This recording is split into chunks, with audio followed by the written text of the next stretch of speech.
big day yesterday. A lot of interesting things happened, to say the least. A lot of drama, as always. We're going to do this show a little bit differently today. We're just going to go through. This will be public at some point anyways, but we're just going to talk about each vote I had, my thinking behind it, anything you want to discuss, anything that you flagged. I know I sent you overall the voting results that I had last night. Before we get to that, the Rudy Gobert punch. There's just not a take. This is just a feeling that I have. I was coming out of Super Mario Brothers yesterday with my kids when I saw the clip. What did you think of the movie, by the way? Fantastic. A nice blend of nostalgia and inside jokes. It was great for kids and great for adults. Highly recommend it. But I was coming out of the movie, saw the clip, and I got a feeling of anger. A feeling of anger. It's a line that was crossed, and we have jokingly talked about different locker room scuffles or in practice scuffles. I don't remember. I think Bill Simmons tweeted out a couple examples. I know Robert Horry threw a towel at Danny Ainge. But in recent memory, I've not seen a teammate punch another teammate on the bench, especially in such an important game. Kyle Anderson then had a video. I don't know if it's real or not. A Timberwolves employee caught him going into halftime talking about Rudy. Jaden McDaniels punches a wall and breaks his hand, which to me is a bigger loss than if Rudy's suspended for the play-in game. But it's interesting, the reaction to what was said. And by lip reading, I think what's being reported is fairly accurate. But the reaction to what was said, it just... How many times in 15 years did I hear a teammate call another teammate a bitch or the P word, or,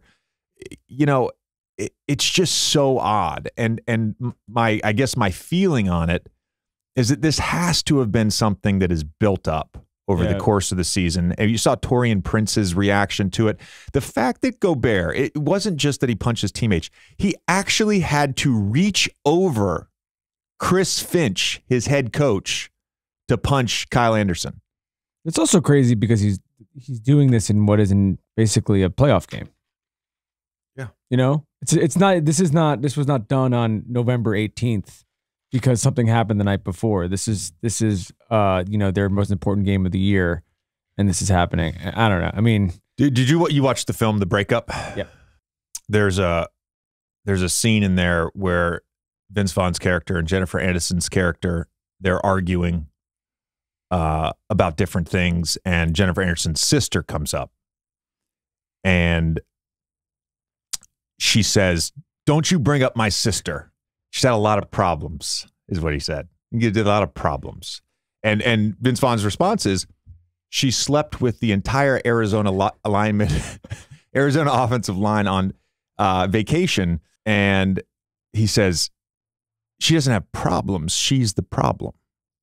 And I kept thinking of that yesterday about Rudy Gobert. Don't you feel bad? You are the problem, dude. Don't you feel bad for the Timberwolves fans a little bit? I was thinking this yesterday. This trade really, there's been a lot of, there's been a lot with these big hauls that are moving. And we talked about the Clippers, OKC one. We've talked about a few of these things that are not going to age well. People at the time were like, this was a bad trade.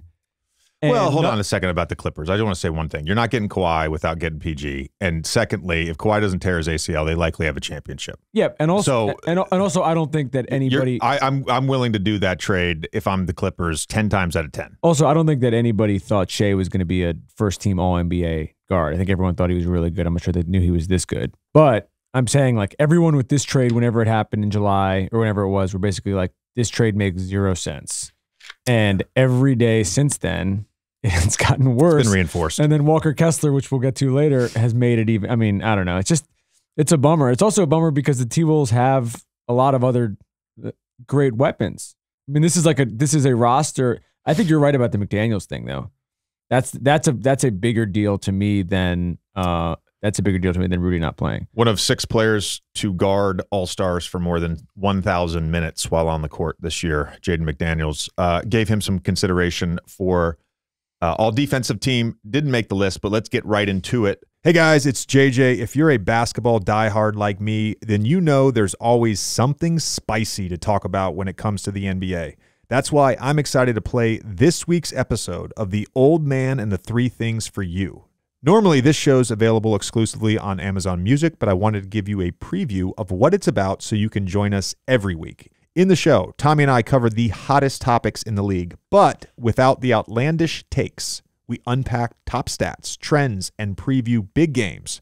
I will also drop one of these every other week on this feed, so if you don't do it now, I'll keep reminding you to follow us on the Amazon Music app, where you can listen to this and all our content ad-free.